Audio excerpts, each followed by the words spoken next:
Assalamualaikum, salam sejahtera. Hari ini kita akan masuk bab 3, nutrisi dalam tumbuhan.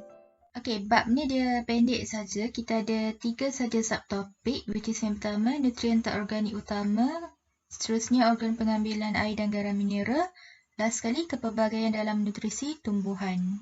Okey, untuk nutrien tak organik utama, ia dibagikan kepada dua, iaitu makronutrien dan mikronutrien. Bagi makro, dia ada 9 nutrien, manakala mikro ada 8. So, in total ada 17 nama nutrien yang perlu kamu ingat. But worry not, kita akan cuba try come out dengan cara untuk memudahkan kamu ingat semua nama-nama nutrien ni. Sebelum tu, kita ada sikit nota pendek bagi 3 makronutrien utama, iaitu karbon, oksigen, hidrogen, di mana ketiga-tiga makronutrien ni ia mudah diperoleh daripada air, tanah dan udara. Ia juga membentuk sebahagian besar jisim kering kebanyakan tumbuhan. So, selain daripada 3 makronutrien ni, yang lain tu akan diperoleh daripada pembajaan. Okey, maksudnya karbon, oksigen, hidrogen ni boleh didapati secara semula jadi. Okey, untuk mengingat semua nama-nama nutrien ni, kita cuba come out dengan akronim bagi kata ganti setiap nama nutrien. Tapi sebelum tu, syarat yang pertama, please go through setiap nama-nama nutrien ni. Kalau boleh sebut ulang kali, banyak kali, at least 10 kali ke, supaya kamu familiar dengan nama-nama karbon, oksigen, hidrogen, nitrogen, kalium, kalsium, magnesium, fosforus, sulfur, klorin, besi, mangan, boron, zinc, kuprum, nikel, molybdenum tu. Okey, selepas dah familiar dengan semua nama-nama nutrien tu, then boleh come out dengan kata ganti bagi setiap nama nutrien tersebut. So, dekat sini cikgu bagi contoh. Okey, untuk makronutrien, kalau orang nak nasi, kita kasih mereka fry sekali. Okay, it sound ridiculous. Actually, the more ridiculous it sound, the better it is. Okay, cari je apa-apa perkataan. Kamu boleh reka sendiri. Okay, yang ni cikgu bagi contoh saja. So, terpulang pada kreativiti masing-masing asalkan memudahkan kamu untuk ingat nama-nama nutrien tu. So, untuk mikronutrien, okay, kalau betul Man beli zinc, kenapa nak marah? Okay, yours teknik. So, terpulang kepada teknik masing-masing untuk hafal. Benda ni nampak complicated. So, kita tak nak bagi you pressure diri you untuk nampak sesuatu benda tu makin susah. Kalau you ulang susah, memang sampai ke sudah dia akan susah. So, please find out the fun way untuk you boleh stand sampai habis ke semua topik berkenaan dengan tumbuhan. Okay? Okey, untuk kepentingan makronutrien dalam tumbuhan ni, please salin jadual daripada buku teks ni ke dalam nota kamu. So, semua fungsi kekurangan bagi setiap makronutrien ni adalah fakta. So, I'm not going to explain any further actually. But, cikgu cuba untuk bantu kamu untuk cuba memorize sedikit sebanyak berkenaan fungsi dan kesan kekurangan. Okey, contohnya, kita ambil satu nutrien, which is nitrogen. Okey, untuk nitrogen ni, fungsi dia diberitahu untuk memberi warna hijau kepada tumbuhan melalui pembentukan klorofil, dan ia adalah komponen utama protein, asid nukleik dan enzim dalam fotosintesis dan respirasi. So, okey, cara dia ada huruf N-I-T-R-O-G-E-N kan. Okay, so let's say kita ambil huruf I. Okay, keluarkan huruf I ni. Kita bagi dia kepada perkataan hijau dan juga klorofil. Okay, klorofil. Nanti kamu tulis kemas sikit lah daripada cikgu tulis ni.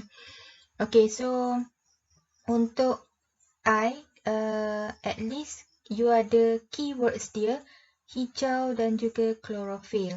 Okay, for this instance tak apa, dapatkan sahaja keywords dia dahulu. By the time nanti kamu keep on study, dari masa ke semasa, cuba expandkan balik dalam full sentence. Okay, cuba expandkan balik dia jadi satu ayat yang lengkap untuk mewakili fungsi nitrogen. Okay, next komponen utama protein. So, boleh bagi R Okay, R untuk protein. And then ada acid nukleik. Okay, ambil lagi I. Gunakan semaksimum mungkin huruf-huruf yang diberikan tu untuk bantu kamu memorize segala point yang ada. Okay, and then ada enzim. Okay, ambil E untuk enzim. Okay, so mungkin sekarang ni memang kita tak nampak lagi macam mana nak figure out the full sentence tu. Tapi at least, okay, cikgu bercakap tentang sekurang-kurangnya dalam belajar, you perlu ada teknik. Okay, sekurang-kurangnya you dapat a glimpse of keywords daripada lost terus untuk memorize semua sekali fungsi dan kesan kekurangan. Sekurang-kurangnya cara ni boleh bantu kamu untuk dapatkan keywords. Okay, at least tak lost lah kalau dalam exam kan nak cari apa benda berkaitan dengan nitrogen, berkaitan dengan kalium, kalsium. Okay, so untuk the rest of nutrient, fungsi kekurangan dia tu, cikgu nak kamu find out sendiri macam mana cara untuk gunakan setiap satu huruf tu bagi membantu kamu untuk hafal semua sekali fungsi dan kesan kekurangan dia. Okay? Okay, sama juga dengan kepentingan mikronutrien dalam tumbuhan. So, let's say kita ambil salah satu mikronutrien yang ada, iaitu klorin. Okay, so fungsi klorin adalah penting dalam keseimbangan tekanan osmosis sel dan tindak balas fotosintesis. Okay, so tekankan saja salah satu daripada kata kunci fungsi dia, iaitu osmosis. Okay, the rest nanti dari masa ke semasa insyaAllah boleh bantu kamu untuk kembangkan lagi ayat tu jadi satu ayat yang lengkap. Alright. Okay, bahagian terakhir 3.1 adalah larutan NOP. So, larutan NOP digunakan untuk menguji kepentingan nutrien bagi pertumbuhan-tumbuhan. Larutan ni dia terdiri daripada kalsium nitrat 0.8 gram, kalium nitrat 0.2 gram, kalium dihidrogen fosfat 0.2 gram, magnesium sulfat 0.2 gram, ferrum 3 fosfat surit, air suling 1000 ml.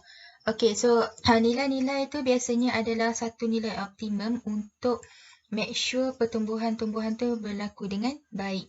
Okay, so biasanya kita akan run eksperimen untuk uji kesan kekurangan nutrien bagi pertumbuhan dalam tumbuhan. Sebab tu kita akan compare dengan larutan NOP. Okay, so dia akan ada beberapa biji benih yang akan diuji, A, B, C, D dan E. Okay, tapi biji benih ni sama jenis lah. Kalau kita guna jagung, jagung lah semua.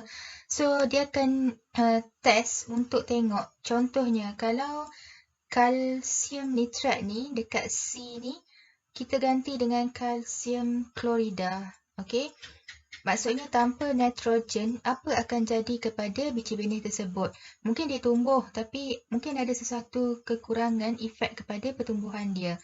Contoh tumbuhan D, okay, kalium dihidrogen fosfat ni diganti dengan kalium klorida. So, tanpa fosforus, apa akan jadi tumbuhan tu? So, sebenarnya pemerhatian dia, kamu boleh expect daripada jadual jadual kepentingan makro dan mikronutrien tersebut.